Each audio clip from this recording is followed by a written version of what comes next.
Admiral Kira Vance stood alone on the observation deck of the UHS Retribution, the largest warship humanity had ever built. The lights were dim. She had ordered them that way. In the darkness, the holographic display floating before her seemed more real, more alive, more painful. She pressed a button on her wrist console, and Earth appeared. Not the dead Earth, not the broken Earth, the Earth from before, captured by a satellite 41 years ago on a quiet Tuesday morning. Blue oceans sparkled under white clouds. Green continents stretched across the globe like old friends waving hello. City lights glittered on the night side. Millions of lives going about their business, completely unaware of what was coming. Kira had watched this recording 10,000 times. Maybe more. She had memorized every cloud formation, every swirl of ocean current, every tiny detail.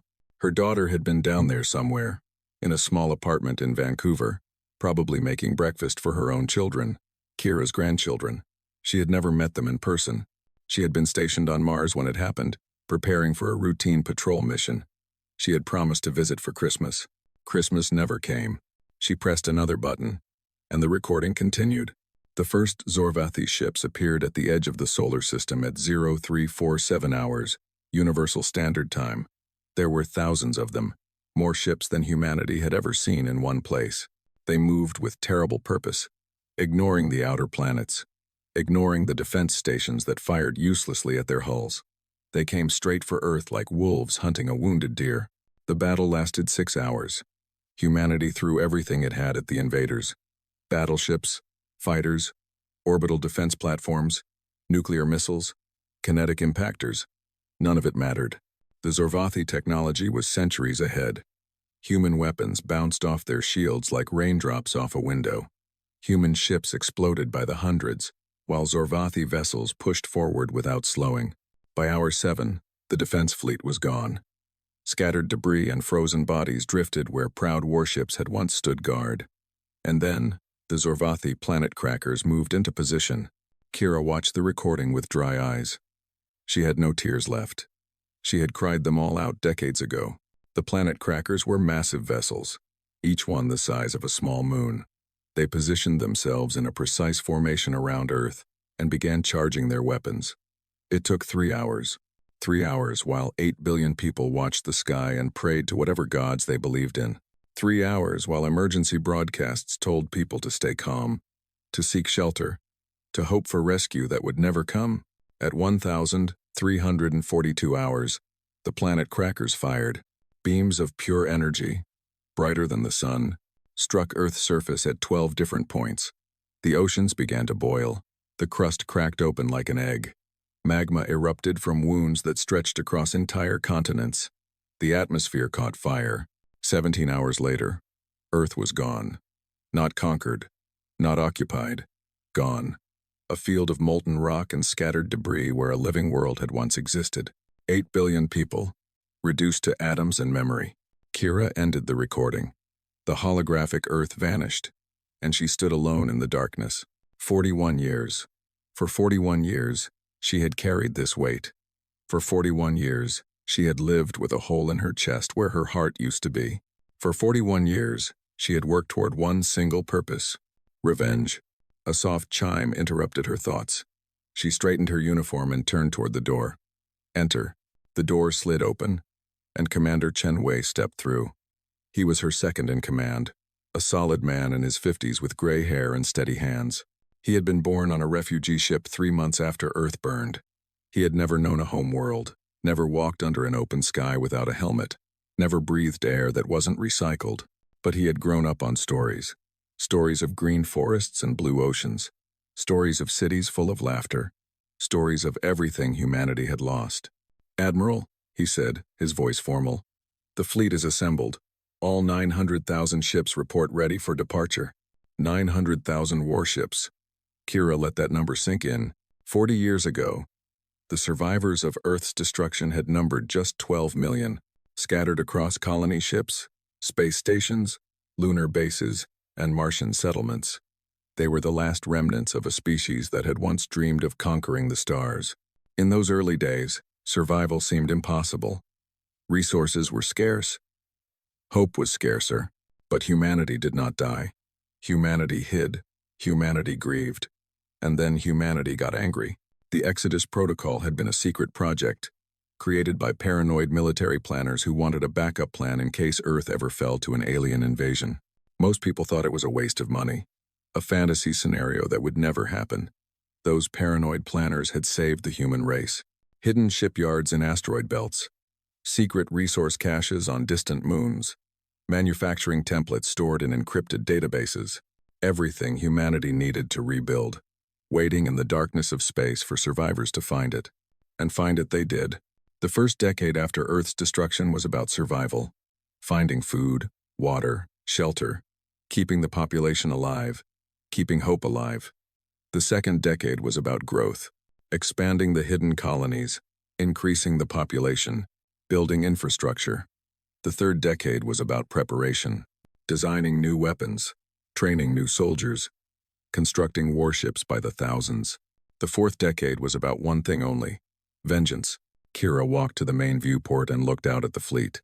Ships stretched in every direction as far as she could see. Destroyers, cruisers, battleships, carriers, dreadnoughts. Every single one of them carried the same inscription on its hull, painted in letters 10 meters tall. Remember Earth. These ships had been built by people who had never seen Earth except in recordings, crewed by men and women who had grown up in metal corridors and artificial gravity, who had never felt real rain on their faces or real wind in their hair. But they knew what had been taken from them. They knew who had taken it, and they were ready to take payment in blood. What about the Zorvathi? Kira asked. Any movement on long-range sensors? Commander Chen shook his head. Nothing, Admiral. Their border patrols haven't changed position in months. They don't know we're coming. Kira allowed herself a small smile. The Zorvathi had underestimated humanity from the very beginning. They had seen a young species, barely capable of interstellar travel, and decided to wipe them out like insects. They had destroyed Earth and moved on, probably forgetting about humanity within a few years. After all, what threat could 12 million refugees possibly pose? They were about to find out. Signal the fleet, Kira ordered. We begin the jump sequence in 1 hour. Chen nodded and turned to leave, but hesitated at the door. Admiral, may I speak freely? Always. He turned back to face her. I've served under your command for 20 years. I've watched you sacrifice everything for this moment. Your health, your relationships, your peace of mind, and I've never once questioned whether it was worth it. He paused. But now that we're actually here, I find myself wondering, after we destroy them, after we burn their worlds the way they burned ours, what then? What happens to us when the war is over? Kira considered the question. It was a fair one. For 40 years, humanity had been united by a single purpose. Revenge had given them something to live for, something to fight for, something to build toward. Without that purpose, what would they become? She didn't know. And truthfully, she didn't care. We'll figure that out after they're dead, she said. One thing at a time, Commander. One thing at a time. Chen nodded slowly, accepting her answer even if he wasn't satisfied by it. He left the observation deck, and Kira was alone again. She returned her gaze to the fleet. Somewhere out there, in one of those hundreds of thousands of ships, young men and women were preparing for the mission of their lives. They were checking weapons, running diagnostics, writing letters to loved ones that might never be sent. They were scared and excited and determined, just like every soldier before every battle in the history of warfare. But this was not going to be a battle. Battles implied two sides fighting. This was going to be an extermination. Humanity had spent 40 years learning from their defeat, studying Zorvathi technology through captured fragments and intercepted signals, developing countermeasures and new weapons. The fleet that hung in space around her was not the same helpless collection of ships that had been swept aside on the day Earth burned. This fleet was a weapon of genocide, and Kira intended to use it. Her thoughts drifted to her daughter again. Maya had been 32 years old when she died. A school teacher with a husband and 2 children. She had always been the peaceful one in the family, the one who believed in talking through problems, in finding common ground, in giving people second chances. She would have hated what her mother had become, but Maya was dead. Her husband was dead. Her children were dead. 8 billion people were dead, and the ones who killed them were still alive, still breathing, still existing in a universe that no longer contained Earth. That was unacceptable. That was an imbalance in the cosmic scales that Kira intended to correct. The hour passed quickly. Kira made her way to the bridge, where her command crew was assembled and ready. The bridge of the Retribution was a massive circular room, filled with holographic displays and tactical stations. 200 officers worked at their posts, monitoring every aspect of the fleet's operation. Kira took her seat in the command chair at the center of the room. A holographic display materialized before her, showing the positions of all 900,000 ships. They were arranged in precise formations, each vessel knowing exactly where it needed to be and what it needed to do. "Fleet status?" she asked. "All ships report ready, Admiral," Commander Chen responded from his station. "Jump drives are charged. Navigation coordinates are locked in. We are awaiting your order." Kira nodded. This was the moment. 40 years of preparation, 40 years of building, 40 years of waiting. All leading to this single instant. She opened a channel to the entire fleet. Her face appeared on screens in every ship, from the smallest fighter to the largest dreadnought. 900,000 vessels fell silent, waiting for their admiral to speak. "Soldiers of humanity," she began, her voice steady and strong. 41 years ago, we lost everything. Our home, our families, our future. 8 billion of our brothers and sisters died screaming while an alien empire watched and laughed. They thought they had destroyed us. They thought humanity was finished. She paused, letting her words sink in. They were wrong. We survived. We hid in the darkness, licked our wounds, and rebuilt. We took our grief and turned it into steel. We took our rage and turned it into weapons. And now, after 4 decades of preparation, we are ready to answer the crime that was committed against our species. The bridge crew listened in silence, their faces hard with determination. Today, we begin the final journey. Today, we sail for Zorvathi space. And when we arrive, we will show them what it means to murder a world. We will burn their cities, shatter their fleets, and turn their empire to ash. We will make them understand, in their final moments, that humanity is not a species to be trifled with. She leaned forward in her chair, her eyes burning with cold fire. They took Earth from us. We will take everything from them. Today, we balance the scales. Today, we make them pay. Today, we remember Earth and avenge her children. Across the fleet, soldiers cheered. The sound was picked up by communication systems and broadcast through the command network. A wave of fury and determination that washed over every ship. 40 years of grief and rage. Finally finding release, Kira waited for the cheering to subside, then gave the order that would change the galaxy forever. "All ships, initiate jump sequence. Take us to war." The jump drives activated across the fleet. Space itself seemed to twist and tear as 900,000 vessels punched holes in reality and vanished into wormhole corridors. One moment, the fleet was there, a massive armada filling the void.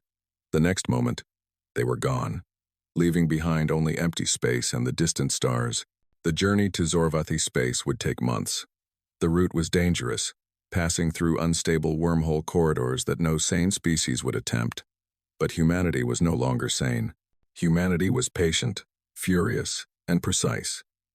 Humanity was coming for blood, and nothing in the universe was going to stop them. In her quarters that night, Kira sat in darkness and looked at a small holographic photo. It showed a young woman with dark hair and a bright smile, standing in a garden full of flowers. Maya, on her wedding day, happy and hopeful and so impossibly alive. "I'm coming, sweetheart," Kira whispered to the image. "I'm going to make them pay for what they did to you. I promise. I promise." The photo smiled back at her, frozen forever in a moment of joy that would never come again. Outside, the fleet hurtled through twisted space, carrying 900,000 instruments of vengeance toward an enemy that did not know they were coming, carrying the last hope of a murdered species, carrying the fury of 8 billion ghosts who demanded justice. Earth would be remembered, Earth would be avenged, and the Zorvathi would learn, in fire and blood, the price of genocide. The war was just beginning. The journey through the wormhole corridors was like traveling through the throat of a living creature. Space twisted and bent in ways that hurt the eyes. Colors that should not exist flickered at the edges of vision. Time itself seemed to stretch and compress. making hours feel like days and days feel like minutes. Lieutenant Commander Dren Castillo stood at his tactical station on the bridge of the Retribution, monitoring the fleet's passage through the 37th wormhole corridor. His screens showed nothing but swirling chaos outside, but his instruments told him that all 900,000 ships were maintaining formation, moving as one toward their destination. Dren was 28 years old. He had been born on a generation ship called the Wanderer, 3 years after Earth's destruction. He had never seen a planet with his own eyes, never felt real gravity that wasn't generated by spinning habitats, never known anything but metal walls and recycled air and the burning need for revenge. His parents had been teenagers when Earth burned. They had watched the recordings together as children, sitting in crowded refugee holds while adults wept around them. They had grown up in the chaos of the early Exodus years, when survival was never certain and death was always close. And they had raised their son on stories. Stories of Earth. Stories of blue skies and green forests. Stories of oceans so vast you could not see the other side. Stories of cities full of people laughing, working, living their lives without fear of the void. And stories of the day when it all ended. The day when the Zorvathi came and took everything away. Dren had memorized those stories. He had made them part of his soul. He had never known Earth, but he loved it with a fierce devotion that surprised even himself. And he hated the Zorvathi with equal intensity. This mission was everything he had trained for his entire life. Every simulation, every drill, every sleepless night studying tactical manuals and weapon systems, all of it had been building toward this moment. He was finally going to make the Zorvathi pay. He was finally going to avenge a world he had never seen. The wormhole corridor stabilized, and normal space returned. Stars appeared on the view screens, cold and distant and familiar. The fleet emerged from the corridor in perfect formation. Not a single ship lost to the chaotic passage. Jump complete, Dren reported. All ships accounted for. Initiating navigation check for Corridor 38. Admiral Vance nodded from her command chair. She looked tired, Dren noticed. Dark circles under her eyes. A tightness around her mouth that never seemed to relax. She had been pushing herself harder than anyone during the journey, sleeping only a few hours each night, spending most of her time studying intelligence reports and refining battle plans. Dren understood. For him, this mission was about avenging a concept, a world he knew only from recordings and stories. For the Admiral, it was personal. She had lost her daughter on Earth, her grandchildren, her entire life. The hatred that drove her was not abstract. It was carved into her bones. How many more jumps until we reach Zorvathi space? She asked. 90 more corridors, Admiral. At our current pace, approximately 4 more months. 4 months. It seemed like forever, but after 40 years of waiting, what was 4 more months? The Zorvathi would still be there. They would still be unprepared, and humanity would still be coming. In another section of the ship, Dr. Yuki Tanaka sat in her research laboratory, surrounded by screens filled with Zorvathi text and audio recordings. She was 63 years old, a xenoanthropologist who had spent her entire career studying an enemy she had never met face to face. Yuki had been born on Mars, one of the lucky few who had been off-world when Earth died. She remembered the day it happened. She had been 7 years old, playing in a garden dome when the adults started screaming and crying. She had not understood what was happening at first. How could a child understand that an entire world had just been erased from existence? But she had grown up in the aftermath. She had seen what grief and rage did to people. She had watched refugees tear themselves apart with hatred and despair, and she had decided, even as a young woman, that understanding was the first step toward healing. So she had dedicated her life to studying the Zorvathi, not to sympathize with them, not to forgive them, but to understand them. What kind of species could commit such an act? What motivated them? What drove them to destroy an entire world for no apparent reason? For decades, she had collected every scrap of information she could find. Intercepted communications, recovered artifacts, prisoner interrogations from the rare Zorvathi scouts that humanity captured. She had learned their language, studied their culture, analyzed their social structures, and over the years, she had begun to notice something strange. The Zorvathi were changing. In the early years after Earth's destruction, their communications had been triumphant. Celebrations of victory, plans for further expansion, discussions of future conquests. They had spoken of humanity the way a hunter might speak of a pest that had been exterminated. They had been proud of what they had done. But gradually, the tone had shifted.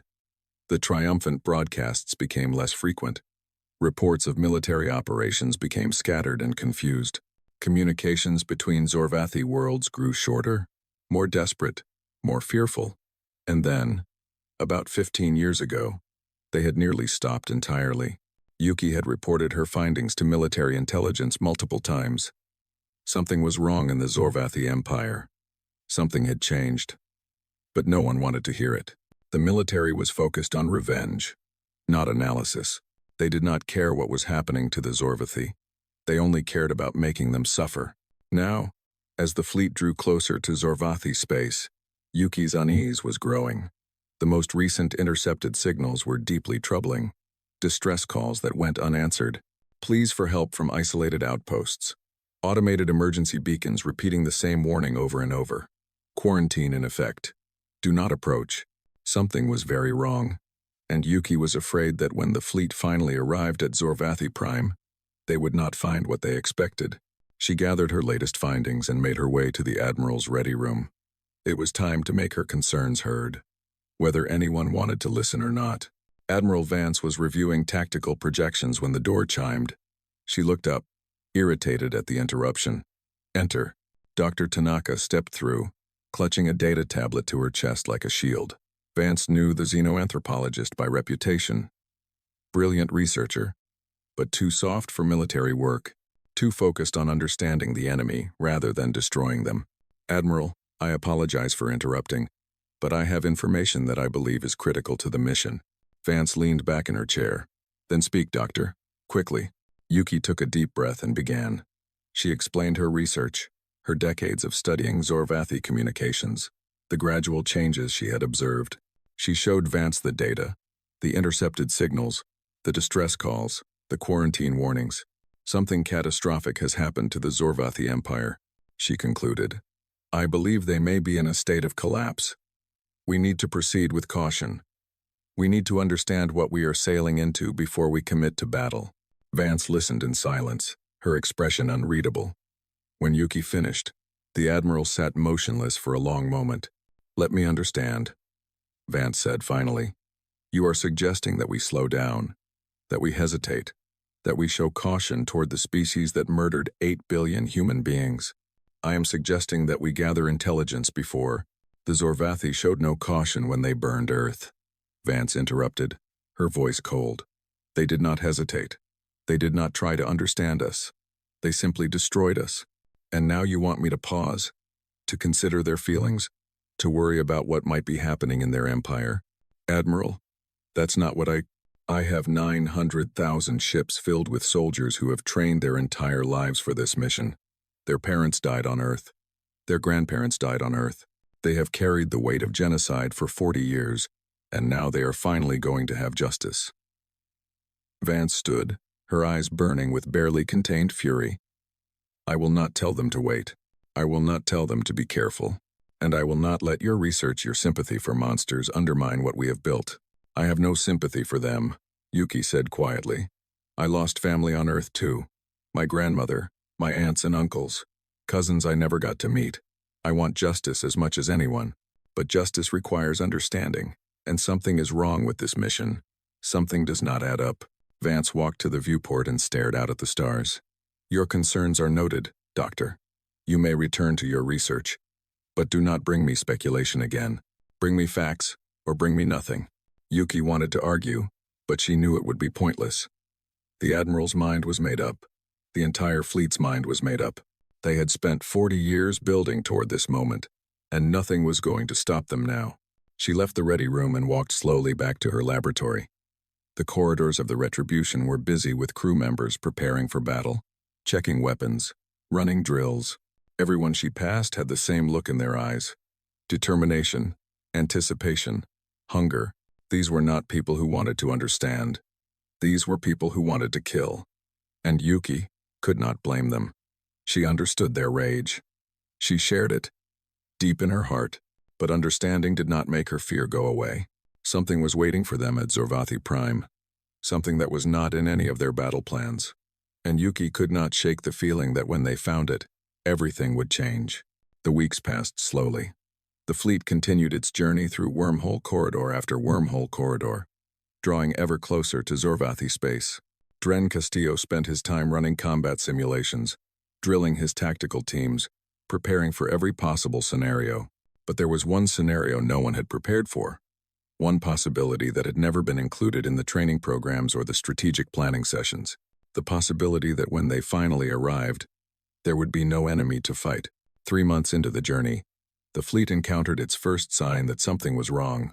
A Zorvathi patrol vessel, drifting dead in space near the entrance to Corridor 92. Scans showed no life signs, no power readings. Nothing but a cold metal hull floating in the void. Admiral Vance ordered a boarding party to investigate. Marines in combat suits cut through the hull and entered the vessel, their helmet cameras broadcasting everything back to the Retribution. What they found was a ghost ship. The Zorvathi crew was dead. All of them, but not from combat. There were no weapon marks, no signs of battle. The Zorvathi soldiers were lying in their quarters, in the corridors, at their duty stations. They looked like they had simply stopped living. Dr. Tanaka analyzed the medical data transmitted by the Marines. The Zorvathi had died from some kind of disease, a virus or bacteria that had killed them quickly and painfully. Judging by the positions of the bodies, they had suffered before the end. This is consistent with the quarantine warnings I've been tracking, Yuki reported to the Admiral. Some kind of plague has spread through the Zorvathi population. This ship must have been caught in the infected zone. Vance studied the images on her screen. Dead Zorvathi. Rotting bodies. The enemy reduced to corpses without humanity lifting a finger. It could be a trap, Commander Chen suggested. A bioweapon designed to infect our boarding parties. Possible, Vance agreed. Pull our people out and destroy the vessel. We continue on schedule. The Marines evacuated, and the Retribution's weapons reduced the ghost ship to atoms. The fleet moved on, leaving nothing behind but debris and questions. But the ghost ship was not the last. As they drew closer to Zorvathi space, they found more. Dozens of vessels, drifting and dead. Space stations, dark and silent. Communication relays, still broadcasting automated messages to no one. The messages were the same. Quarantine warnings, distress calls, pleas for help that would never be answered. Dren watched the boarding party footage from each vessel, seeing the same horror repeated over and over. Dead Zorvathi, empty ships, an empire dying in silence. He should have been happy. These were the creatures that had destroyed Earth. They deserved to suffer. They deserved to die. But something about the scale of it disturbed him. Something about finding an enemy already broken, already defeated by something other than human weapons. It felt wrong. It felt like their revenge was being stolen.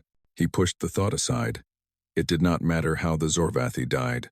What mattered was that humanity would be the one to finish them off. What mattered was that someone would be there to watch their final moment, to make sure they knew who had come for them and why. The fleet made its final jump. The last wormhole corridor twisted and roared around them, and then they emerged into real space at the edge of the Zorvathi home system. Dren's tactical screens lit up with contacts, thousands of them, ships everywhere, clustered around the planets, filling the void between worlds. "Contact!" he shouted. "Multiple contacts across all sectors. I'm reading." He stopped. He stared at his screens, unable to believe what he was seeing. "Lieutenant Commander?" Admiral Vance's voice was sharp. "Report." Dren looked up, his face pale. "Admiral, the contacts. They're not moving. None of them are moving. They're all drifting. Dark. Dead." Silence fell over the bridge. Every officer stared at their screens, seeing the same thing. Thousands of Zorvathi warships, floating lifelessly in space. No power signatures, no life signs, no threats. Admiral Vance rose from her chair and walked slowly to the main viewport. Before her stretched the Zorvathi home system, the heart of the empire that had destroyed Earth. It should have been a fortress, bristling with weapons, defended by the mightiest fleet in the galaxy. Instead, it was a graveyard. "Launch reconnaissance drones," she ordered, her voice barely above a whisper. "I want to know what happened here. I want to know everything." The drones spread out through the system, transmitting images back to the fleet. Warships, cold and dead. orbital stations, dark and empty, and at the center of it all, Zorvath Prime itself, the planet that had ordered Earth's destruction, the throne world of an interstellar empire, the target of humanity's 40-year quest for vengeance. It was still there. It was still intact. But something was terribly, terribly wrong. Admiral Vance stared at the planet that should have been her enemy's final stronghold. 900,000 warships waited behind her, weapons armed and ready, crews hungry for battle. But there was no battle to fight. There was no enemy to destroy. There was only silence and death, and the terrible realization that something had stolen humanity's revenge. What happened here? Commander Chen whispered, voicing the question that echoed through every ship in the fleet. No one had an answer. Not yet. But they were going to find out. The fleet moved forward, into the graveyard of giants, searching for answers in a dead empire. And with every passing moment, the weight of 40 years of preparation pressed down harder on Admiral Vance's shoulders. They had come to destroy the Zorvathi. But someone, or something, had beaten them to it. The question was, what? The reconnaissance drones spread across the Zorvathi home system like seeds scattered by the wind. They darted between dead warships, circled silent space stations, descended through the atmosphere of Zorvath Prime. And everywhere they went, they found the same thing. Death, silence, emptiness. Admiral Kira Vance watched the footage from her command chair, her face carved from stone. The tactical displays that should have shown enemy positions and threat assessments instead showed nothing but debris fields and drifting hulks. The weapon systems that should have been targeting Zorvathi warships sat idle, their crews waiting for orders that made no sense anymore. Initial reports coming in from the surface teams, Commander Chen announced. Admiral, you need to see this. The main view screen shifted to show footage from a Marine reconnaissance squad. They were walking through a Zorvathi city, their boots echoing on empty streets. Buildings towered on either side, their architecture alien and imposing. But their windows were dark. Vehicles sat abandoned where their drivers had left them. Doors hung open, swinging gently in the wind. And everywhere, there were bodies, not fresh bodies. These Zorvathi had been dead for years, maybe decades. Their remains were scattered throughout the city, lying in doorways and on sidewalks and slumped over control consoles. The plague that had killed them had struck quickly, giving them no time to organize, no time to fight back. They had simply fallen where they stood and never gotten up again. God, someone on the bridge whispered. What happened to them? The question hung in the air, unanswered. The Marine squad continued through the city, documenting everything. Hospitals overflowing with corpses, government buildings where officials had died at their desks, schools where teachers and students had perished together. The scale of the death was almost impossible to comprehend. And this was just one city. The drones were reporting similar scenes across the entire planet, across the entire system, across what had once been the mightiest empire in the known galaxy. The Zorvathi were gone. Not defeated, not conquered. Gone. A civilization of over 200 billion beings, reduced to ruins and bones. Admiral Vance turned to Dr. Tanaka, who was watching the footage with tears streaming down her face.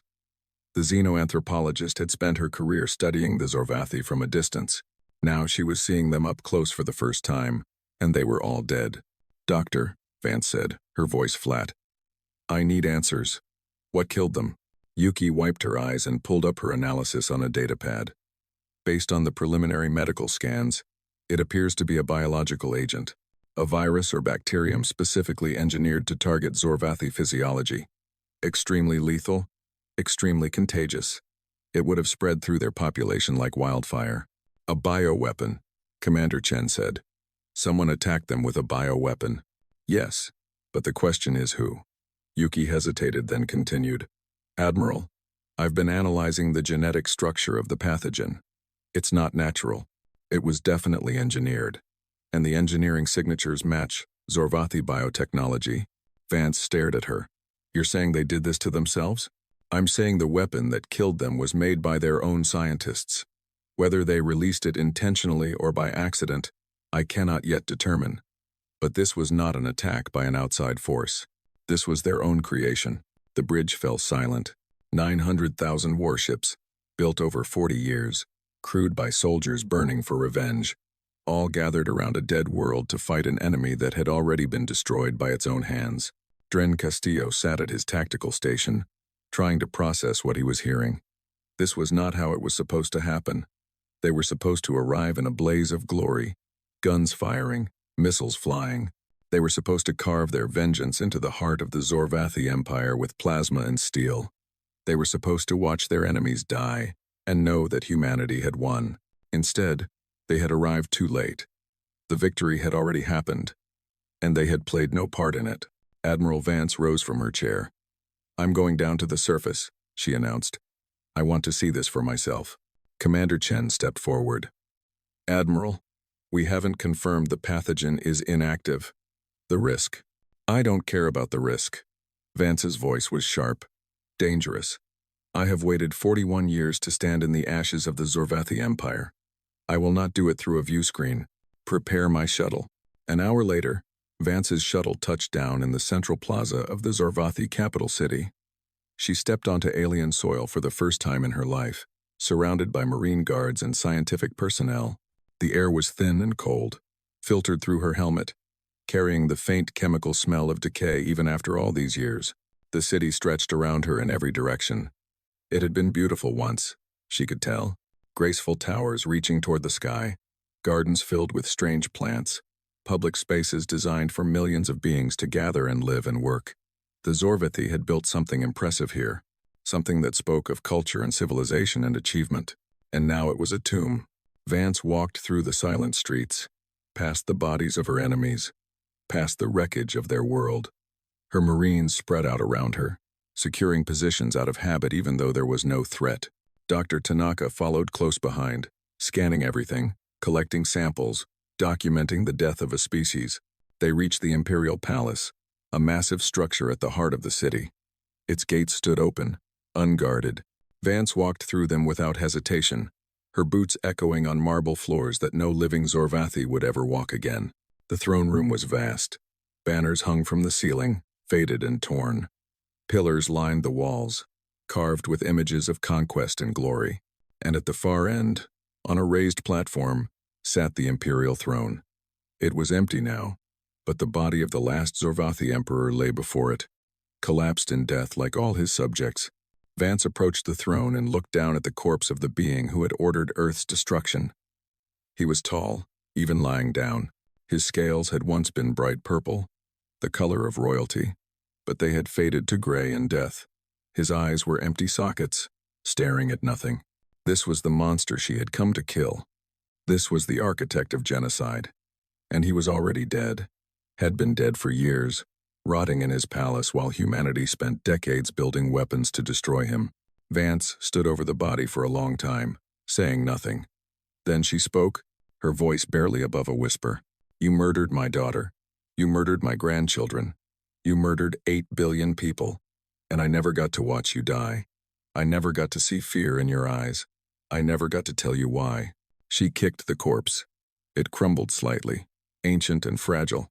"Do you understand what you've stolen from me? It wasn't enough that you took Earth. Now you've taken my revenge too. You died by your own hand, your own stupidity, your own cruelty turned against yourself.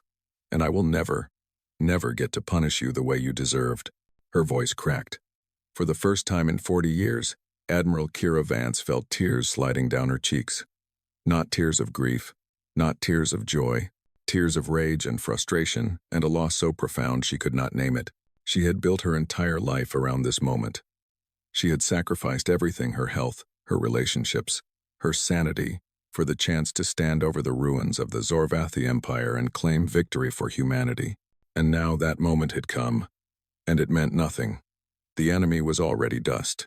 There was no victory. There was only emptiness. Dr. Tanaka approached carefully. "Admiral, are you all right?" Vance laughed bitterly. "All right? I just discovered that the purpose of my entire existence was pointless. I'm wonderful, Doctor. Absolutely wonderful."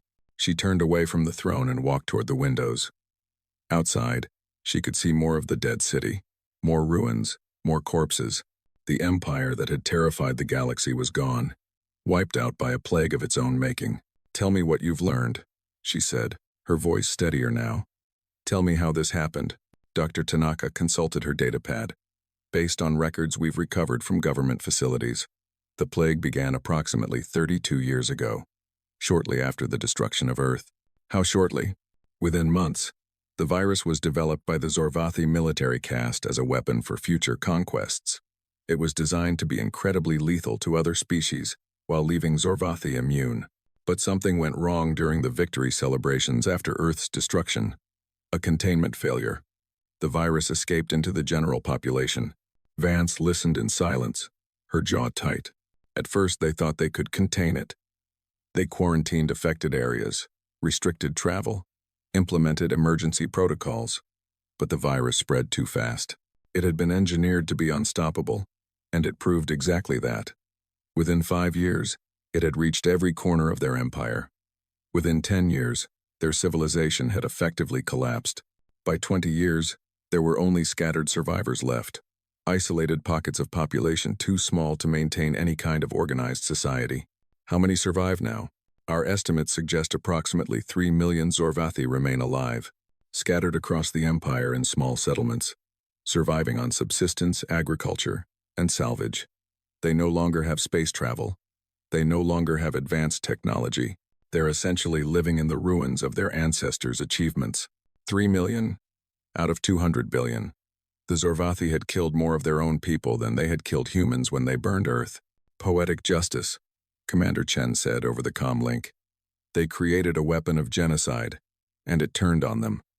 They destroyed themselves. Is that really justice? Dr. Tanaka asked quietly. They intended to use that weapon against other species that had done nothing to them. The plague that killed them would have killed billions more if they had deployed it as planned. Their death was an accident, not punishment. It was random chance, not justice. Does it matter? Vance asked. They're dead. That's what matters. But we didn't kill them. Doesn't that matter? For 40 years, we've told ourselves that we would have justice, that we would avenge Earth, that the Zorvathi would pay for their crimes, and now we discover that nature already handled it for us. Does that give us closure? Does that give us peace? Vance turned to face the xenoanthropologist. What would you have me do, Doctor? They're dead. There's no one left to punish. There's no war to fight. The enemy destroyed themselves before we could reach them. We can't change that. We can only decide what to do now. And what will you do? It was the question that Vance had been avoiding since they first entered the Zorvathi system. The question that haunted her as she walked through the dead cities and looked at the corpses of her enemies. The question that had no easy answer. She had 900,000 warships. She had millions of soldiers. She had the combined might of a species that had spent 40 years preparing for war. And now there was no war to fight. The fleet had been built for a single purpose, and that purpose no longer existed. What happened now? What did humanity become when there was no enemy to defeat? When the revenge that had driven them for 4 decades suddenly lost all meaning? Vance looked out at the dead city one more time. Somewhere in those ruins, in those millions of corpses, was the crew of the planet crackers that had burned Earth. Somewhere in this cemetery of a civilization were the soldiers who had murdered 8 billion people and celebrated afterward. They were dead now. They had suffered, according to the medical reports. The plague had not been kind. They had felt pain and terror and despair before the end, but Vance had not been there to see it. She had not been the one to inflict it, and somehow, that made all the difference. We will stay, she said finally. We will investigate. We will document. And then, we will decide our next steps. For now, establish a forward base here. I want full surveys of this system and all surrounding systems. I want to know exactly what remains of the Zorvathi Empire and what state it's in. She turned and began walking back toward the shuttle. And find me the survivors, those 3 million Zorvathi still alive out there. I want to know where they are and what condition they're in. For what purpose, Admiral? Chen asked. Vance paused at the threshold of the throne room. She looked back at the body of the Emperor, lying forgotten before his empty throne, ruler of nothing but dust and memory. I haven't decided yet, she said. Maybe I'll kill them all. Maybe I'll let them live. Maybe I'll find something in between. But whatever I decide, it will be my choice. Mine and humanity's. The Zorvathi don't get to choose their fate anymore. That privilege belongs to us, now. She walked out of the palace and into the cold light of an alien sun, surrounded by the ruins of the empire that had destroyed her world. 900,000 warships waited in orbit, weapons ready for a battle that would never come. The universe had given humanity an unexpected gift, a dead enemy and an empty empire. What they did with that gift would determine everything that came next. And standing in the ashes of Zorvath Prime, Admiral Kira Vance realized that her war was not over. It had simply changed. The question was no longer how to destroy the Zorvathi. The question was what kind of species humanity wanted to become. The news spread through the fleet like fire through dry grass. Within hours, every soldier, every officer, every crew member knew the truth. The Zorvathi were dead, not by human hands, but by their own plague. The enemy they had trained their entire lives to destroy was already destroyed. The vengeance they had dreamed of for 40 years would never come. The reactions were as varied as humanity itself. Some felt relief. The war was over before it began. No human lives would be lost in battle. The Zorvathi had paid for their crimes, even if humanity had not been the one to collect the debt. Some felt joy. The monsters were dead. Who cared how it happened? Earth was avenged. Justice had been served. The universe had punished the guilty, but many felt something else, something darker, a rage that had no outlet, a hunger that could not be fed. They had prepared for war. They had dreamed of war, and now they were being told that the war was already won. Without them, without their sacrifice, without the satisfaction of watching their enemies burn. For these soldiers, the empty victory was no victory at all. It was theft. The universe had stolen their purpose. The first arguments erupted within days. What should be done with the survivors? 3 million Zorvathi remained alive, scattered across the empire in primitive settlements. They had no weapons, no ships, no way to threaten humanity. They were helpless, broken, living on scraps in the ruins of their civilization. Admiral Vance convened a council of fleet commanders to discuss the options. The meeting took place aboard the Retribution, in the war room that had been designed to plan the destruction of the Zorvathi Empire. Now it was being used to decide the fate of the last Zorvathi alive. The arguments were fierce. We should finish them, Admiral Chenwei argued, his face hard. Every last one. They killed 8 billion of us. They don't deserve to survive. They don't deserve mercy. Let us end this properly, once and for all. They're refugees, Commander Malik Hassan countered. Starving, frightened refugees living in caves and shacks. Killing them wouldn't be war. It would be murder, genocide. We would become exactly what they were. They are what they were, Chen shot back. The plague didn't change their nature. Given the chance, they would destroy us again without hesitation. The only safe Zorvathi is a dead Zorvathi. The ones who destroyed Earth are already dead. The survivors are their descendants, children, grandchildren, people who had no part in the decision to burn our world. Can we really execute them for crimes they didn't commit? The debate continued for hours, voices rising and falling, the room growing hot with tension and emotion. Admiral Vance listened in silence, letting her commanders speak, cataloging their arguments and watching their faces. She was divided herself. Part of her agreed with Chen. The Zorvathi had shown humanity no mercy. They deserved none in return. Wiping them out would ensure they could never threaten humanity again. It would be the final chapter in the story of Earth's revenge. But another part of her, a smaller voice that she had ignored for 40 years, whispered different words. What would Maya think? What would her daughter, the schoolteacher who believed in second chances, say if she could see her mother now? Would she want her to slaughter helpless refugees? Would she want humanity to become a species of murderers? The council ended without resolution. Vance dismissed her commanders and retreated to her quarters, the weight of decision pressing down on her like gravity itself. Lieutenant Commander Dren Castillo was not part of the council, but the debates reached every corner of the fleet. In crew quarters and mess halls, in engineering bays and fighter hangars, soldiers argued about what should be done. Dren found himself torn. He had grown up hating the Zorvathi with every fiber of his being. They were the enemy. They were monsters. They had taken everything from humanity and deserved to be erased from existence. But the Zorvathi he had seen in the footage from the surface were not monsters. They were corpses, victims of their own plague, lying in their homes and workplaces, rotting away to nothing. And the survivors described in the intelligence reports were not warriors. They were scavengers, survivors, people trying to stay alive in a galaxy that had already punished them beyond measure. He needed to see for himself. He needed to understand. Dren requested permission to join a survey team heading to one of the surviving Zorvathi settlements.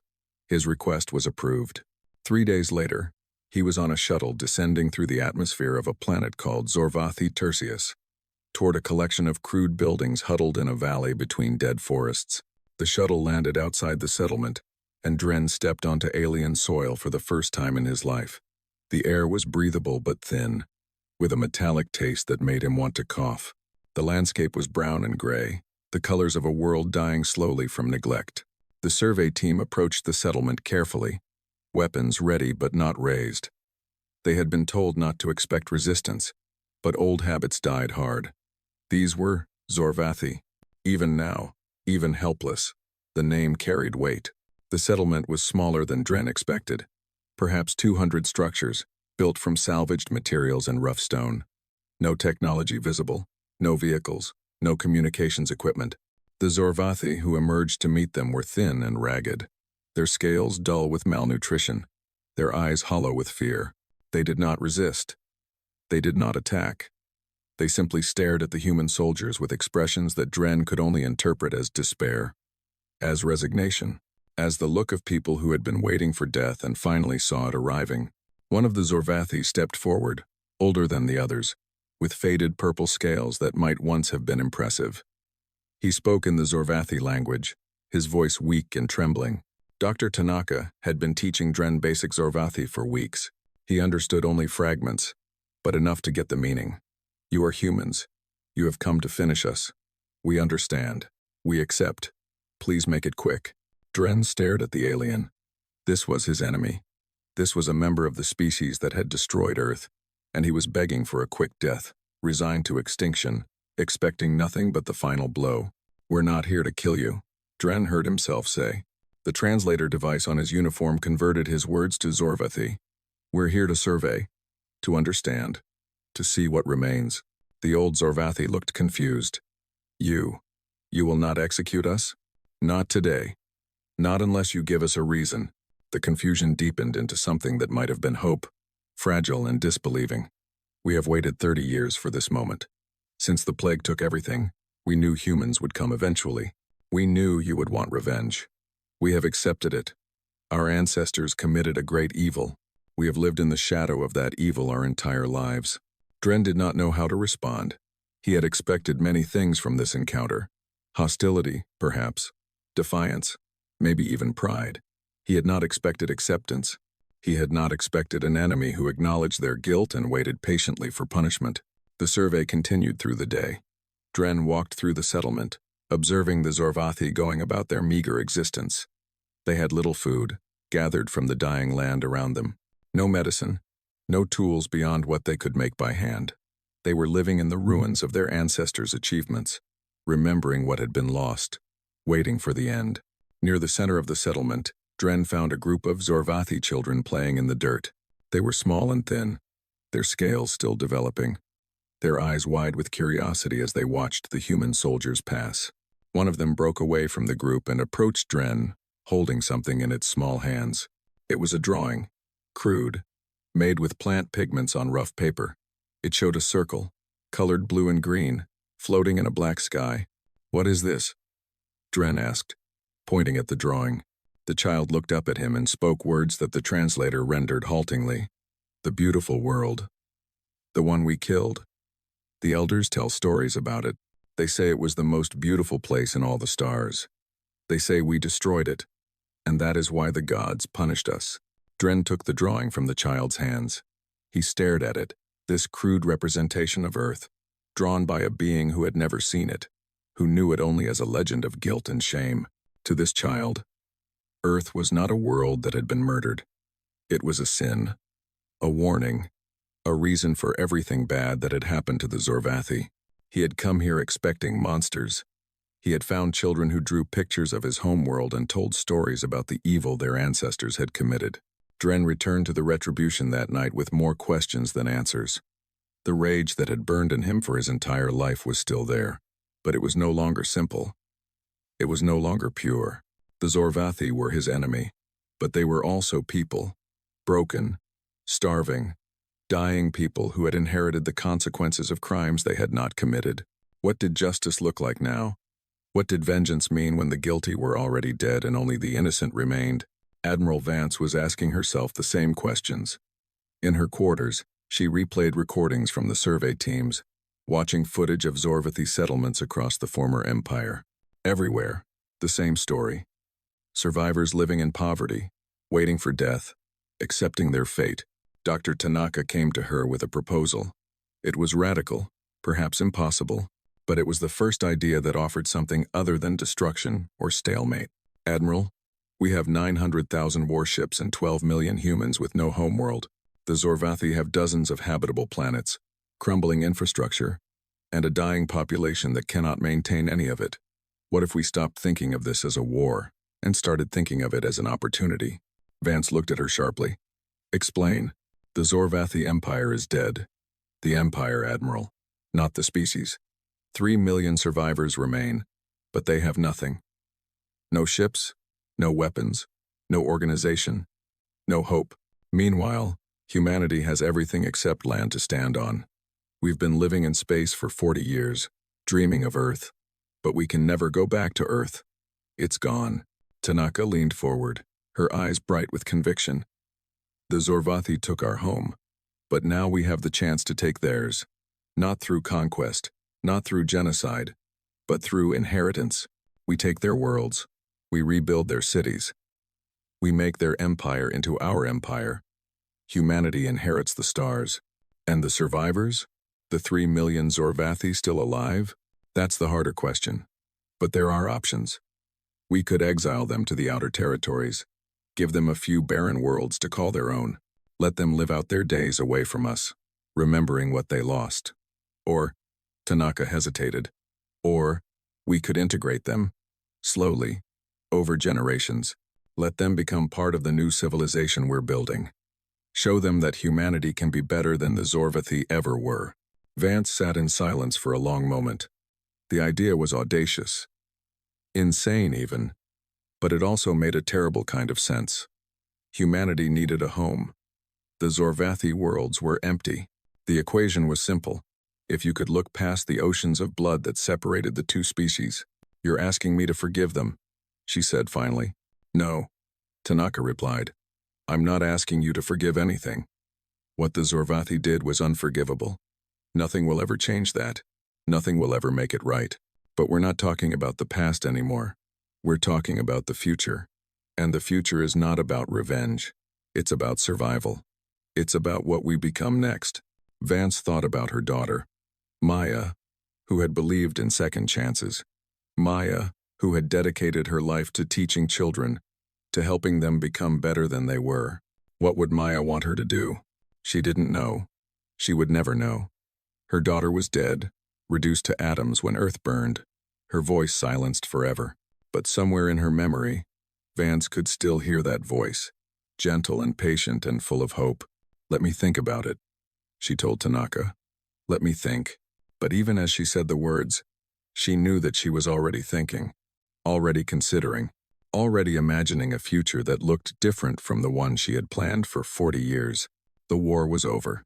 The enemy was dead. All that remained was the decision that would shape humanity's future for centuries to come.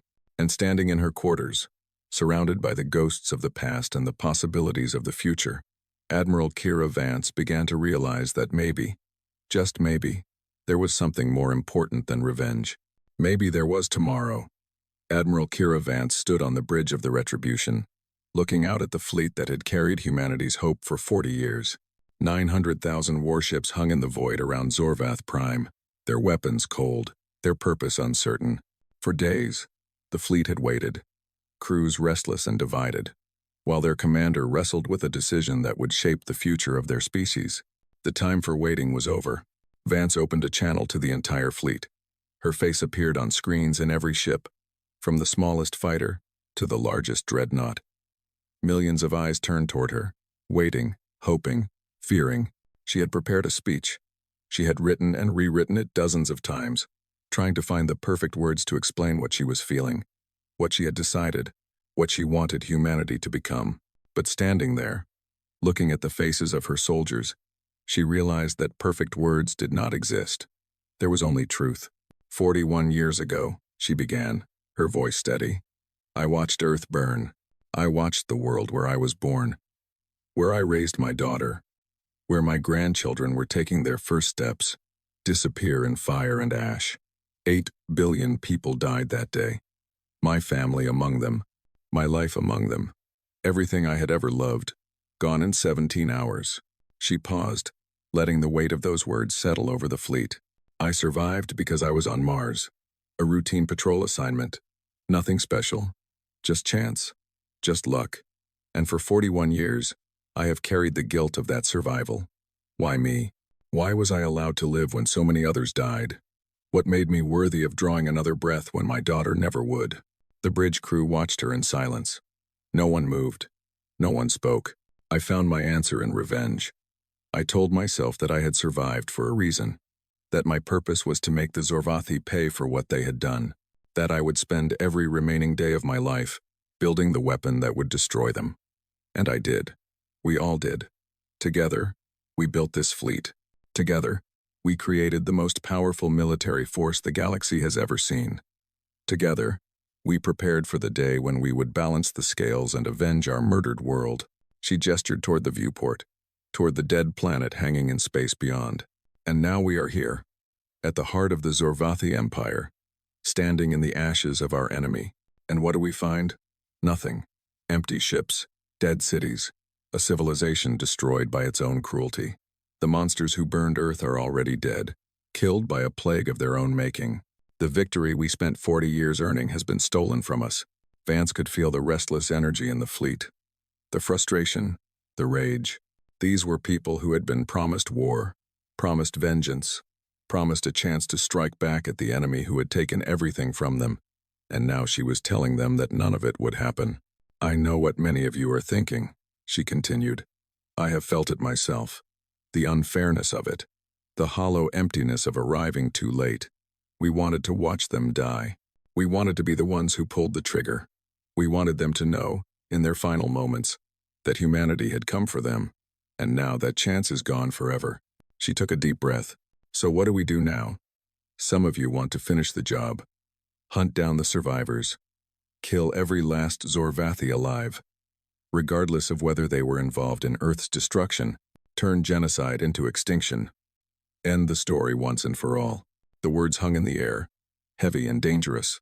I understand that desire. I have felt it. Part of me still feels it. These creatures killed my daughter. They killed my grandchildren. They killed billions of innocent people for no reason other than cruelty and contempt. They deserve to be erased from existence. They deserve to be forgotten. Her voice hardened. But if we do that, if we slaughter the helpless to satisfy our grief, what do we become? The Zorvathi destroyed Earth because they saw us as insects, inferior beings, unworthy of life. They killed us without hesitation, without mercy, without a second thought. If we respond with the same brutality, the same indifference to suffering, then we do not defeat them. We become them. She thought of her daughter, Maya, who had believed in second chances. Maya, who had seen the best in people even when they did not deserve it. Maya, who would have been horrified by the hatred her mother had carried for 40 years. My daughter was a schoolteacher, Vance said, her voice softer now. She spent her life helping children become better than they were. She believed that people could grow, could change, could learn from their mistakes. She believed in kindness, even when kindness was hard. And when I stand here, deciding the fate of millions, I ask myself what she would want me to do. Tears formed in her eyes, but she did not wipe them away. I do not know if I can forgive the Zorvathi. I do not know if anyone should. What they did was unforgivable. But forgiveness is not the only choice. There is another path. A harder path. A path that honors what we lost without becoming what we hate. She straightened, her voice growing stronger. Humanity came here to destroy an empire. But we found something else instead. We found opportunity. The Zorvathi have dozens of habitable worlds. They have cities and infrastructure and resources beyond counting, and they can no longer use any of it. Their civilization is dead. Only remnants remain. The fleet listened, beginning to understand. We have spent 40 years living in space, drifting from station to station, ship to ship, dreaming of a home we could never return to. 12 million humans, wandering the void like ghosts. But we do not have to wander anymore. The Zorvathi took our home from us. Now we will take theirs. Vance's eyes blazed with new purpose. Not through genocide, not through murder, through inheritance. We will claim these worlds as our own. We will rebuild these cities with human hands. We will turn the Zorvathi Empire into a new beginning for our species. This will not be Earth. Nothing will ever be Earth, but it can be home. She addressed the question she knew everyone was asking. And the survivors? The 3 million Zorvathi still alive? They will be given a choice. They can accept exile to the outer territories, a handful of barren worlds where they can live out their days in isolation, or they can remain under human law, with the understanding that integration will take generations. Their ancestors committed a great evil. That evil will not be forgotten, but their children and their children's children will have the chance to earn a place in the civilization we build. Vance knew this would not satisfy everyone. Some would never accept any solution that left Zorvathi alive. But she was not speaking to them anymore. I know this is not the victory we imagined. I know this is not the vengeance we dreamed of. But we did not survive 40 years in the darkness just to become murderers. We survived because humanity is resilient, because we adapt, because we find ways forward, even when every path seems blocked. She spread her arms, encompassing the fleet, the dead world, the empty empire waiting to be claimed. Earth is gone. We cannot bring it back, but we can honor its memory by building something new, something worthy of the world we lost, something that proves humanity cannot be destroyed, cannot be erased, cannot be beaten down into extinction. The Zorvathi tried to end our story. Instead, they gave us the stars. Her voice rose to a crescendo. This fleet was built to destroy. Now it will build. These weapons were forged for war. Now they will protect peace. These soldiers trained to kill. Now they will create. We came here as conquerors. We leave here as inheritors. And in 1,000 years, when our descendants look back at this moment, they will not remember vengeance. They will remember the day humanity chose to live. She stood tall, her eyes dry now, her voice clear and commanding. The Zorvathi called themselves masters of the galaxy. They called us insects, vermin to be exterminated. But they are dust now, and we remain. We survived their genocide. We survived 40 years in exile, and we will survive this too. We will take what they built and make it ours. We will transform their empire into humanity's cradle. And in the end, we will prove that they failed. Not because we killed them, but because we outlived them. Because we built something better than they ever could. She raised her hand in salute. Soldiers of humanity, we have reached the end of one journey and the beginning of another. Remember Earth. Remember what we lost. Remember the cost of hatred and the price of cruelty. But do not let memory become a prison. Do not let the past determine the future. We are more than survivors. We are builders. We are dreamers. We are human. Her final words echoed through 900,000 ships. Today, we choose what we become. And I choose hope. I choose tomorrow. I choose to believe that my daughter would be proud of what we build here. Soldiers of humanity, the war is over. Now the work begins. The channel closed. Silence held the fleet for a long moment. Then, slowly, voices began to rise. Not all of them were happy. Not all of them agreed. Some ships signaled their intention to leave, unable to accept mercy for the enemy that had taken everything from them. Vance let them go. She understood their rage. She shared it, but she would not force them to follow a path they could not walk. Most of the fleet remained. 900,000 ships became 800,000, then 700,000 as the dissenters departed into the void. But the majority stayed. The majority believed. The majority chose hope. Over the following months, humanity began the work of reclamation. Engineers surveyed Zorvathi infrastructure, identifying what could be salvaged and what needed to be rebuilt. Scientists studied Zorvathi technology, adapting it for human use. Colonists began arriving, settling into empty cities, planting gardens in abandoned parks, bringing life back to worlds that had known only death for decades. Dren Castillo returned to the settlement on Zorvathi Tertius several times. He brought food and medicine, supplies the survivors desperately needed. He watched the Zorvathi children grow stronger, their scales brightening with proper nutrition. He learned their names, their stories, their fears, and slowly, grudgingly, he began to see them as something other than enemies. The old Zorvathi who had greeted him on that first day became a regular contact.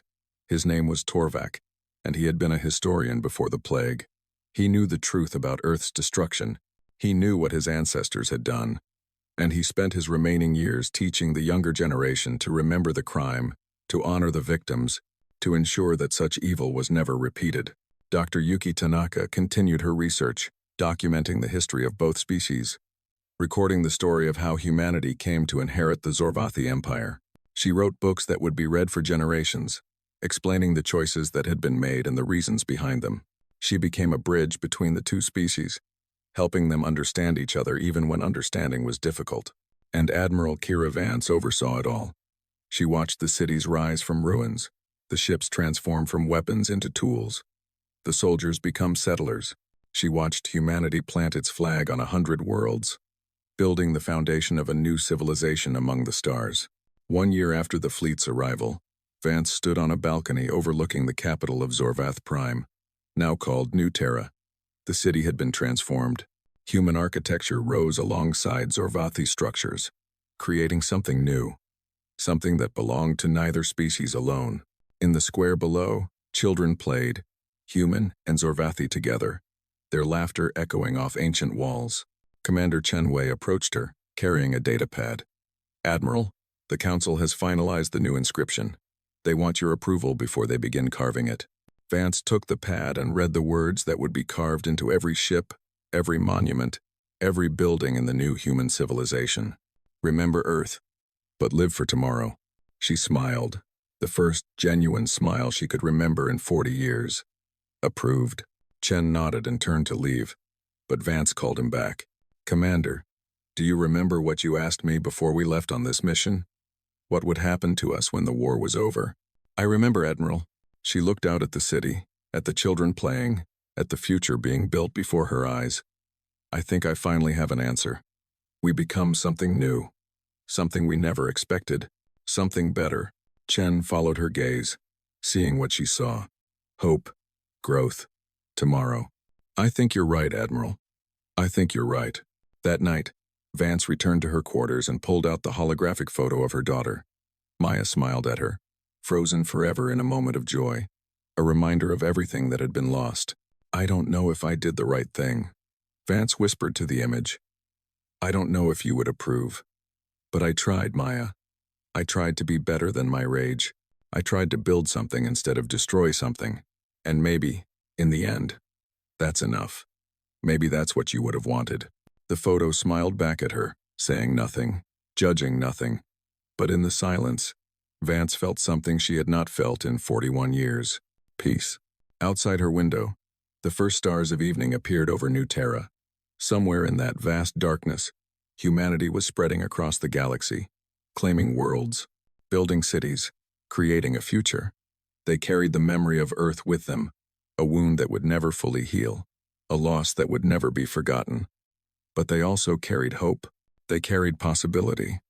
They carried the stubborn, beautiful belief that tomorrow could be better than today. The Zorvathi had sent their fleets to destroy humanity.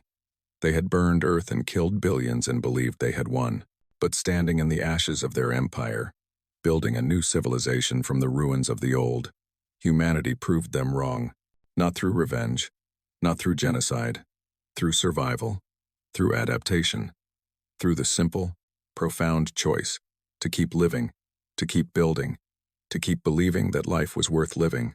The war was over, the enemy was gone, and humanity, against all odds, had won, not by destroying their enemies, but by outliving them, not by burning worlds, but by building new ones, not by choosing hate, but by choosing hope.